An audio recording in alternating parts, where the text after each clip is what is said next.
मी पालकची भाजी बनवत आहे. पालकची भाजी ही धुवून चिरून घेतली आहे. त्यासाठी मी टमाटर घेतलं एक, हिरवी मिरची, लसूण, शेंगदाणे आणि मीठ. आता मी कुकर ठेवलेला आहे. आता कुकरमध्ये तेल टाकलं. आता त्याच्यामध्ये टाकते जिरे.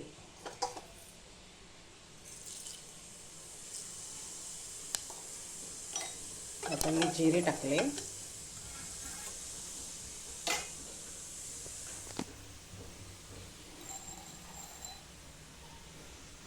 पालकची भाजी अगोदर मी धुवून घेतली कट करून वगैरे.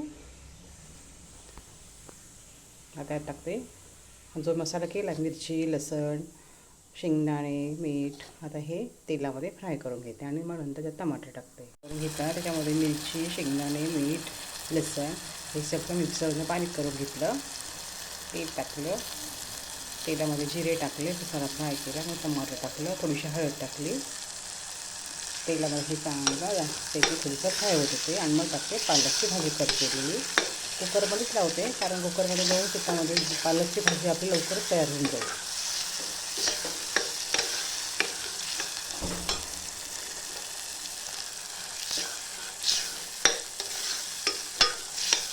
मसाला आपला चांगला होतोच आहे.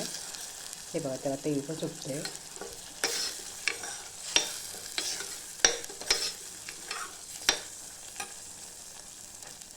झाला आहे आपला मसाला. आता त्याच्यात मी पालकची भाजी टाकते, ही कट केलेली, धुवून कट केलेली आहे आणि झाकण लावते, थोडंसं पाणी टाकते. ची भाजी तयार. 2 शिट्ट्यामध्ये आपली पालकची भाजी तयार झाली. त्याला आज मी शेंगदाणे लावले. थोडी रस्सा केला मी. हे बघा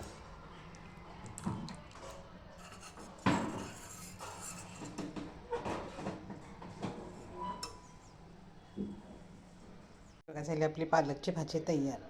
माझ्या चॅनल लाईक करा, सबस्क्राईब करा. धन्यवाद.